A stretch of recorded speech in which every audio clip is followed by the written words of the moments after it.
Hello, everybody. It's Matt Higgins with the Nighttime Podcast, News Edition.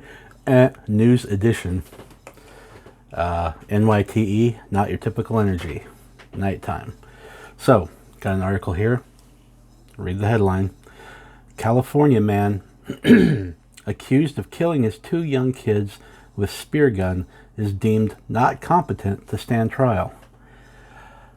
Yeah, I guess not.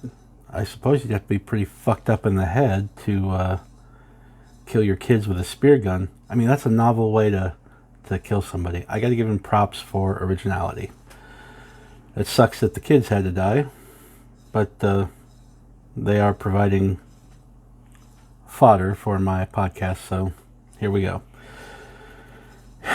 Southern California, the man was arrested in 2021 for kidnapping his young children and killing them with a spearfishing gun in Mexico because they were possessed by Serpent DNA. So, I'm not going to read any more of this article because I don't feel I need to. This is one of those things where the word possessed sums it all up.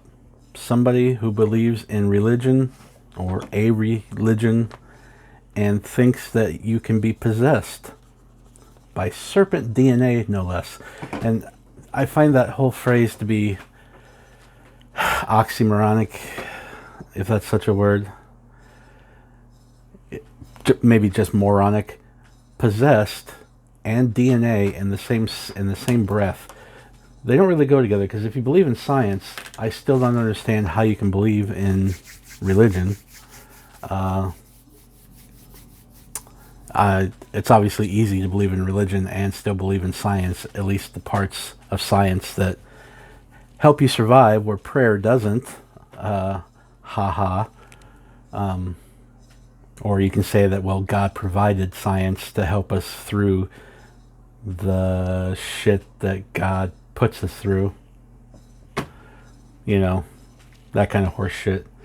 So, he killed his kids, and he's deemed not competent to stand trial. So my problem with this, one of several problems I have with it, is if we're going to treat religion as normal and not a mental illness, then if you do something based off of what you think God is telling you to do, why are we calling that person not competent?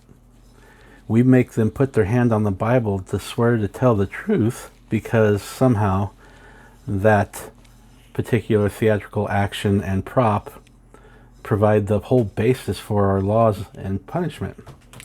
And if God told this particular person to kill his kids because they were possessed with serpent DNA, why would we question that? Who are we to challenge the word of God? Who are we to decide which instructions God gives are right and wrong? I ask you because it's a legitimate question to a retarded fucking issue. Religion.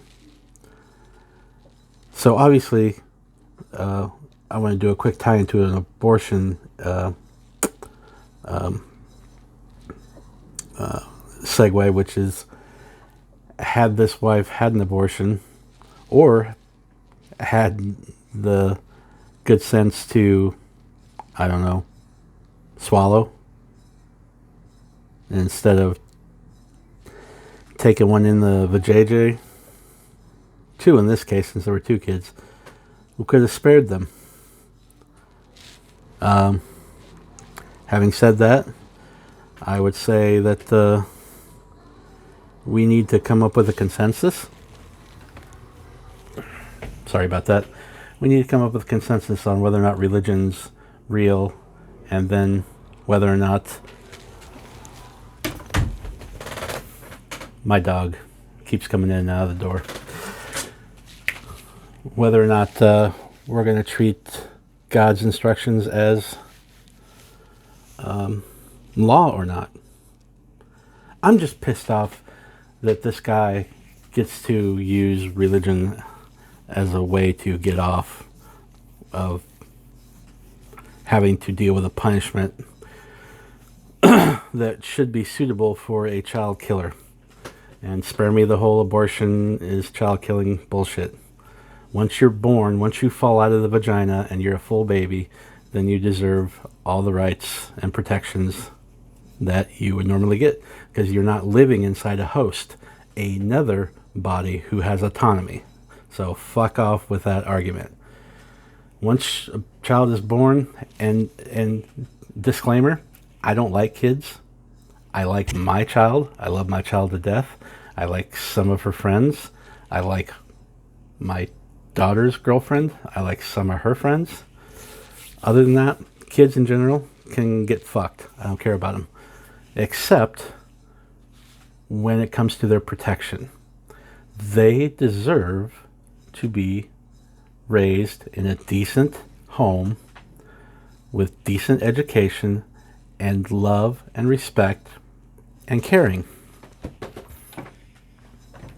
So this motherfucker should be held competent to stand trial, because his whole argument is religion, and since religion is fucking normal apparently in the eyes of the court, then either we say that religion's real, it's God's law, and he's innocent, or he's guilty as fuck and he should be punished accordingly.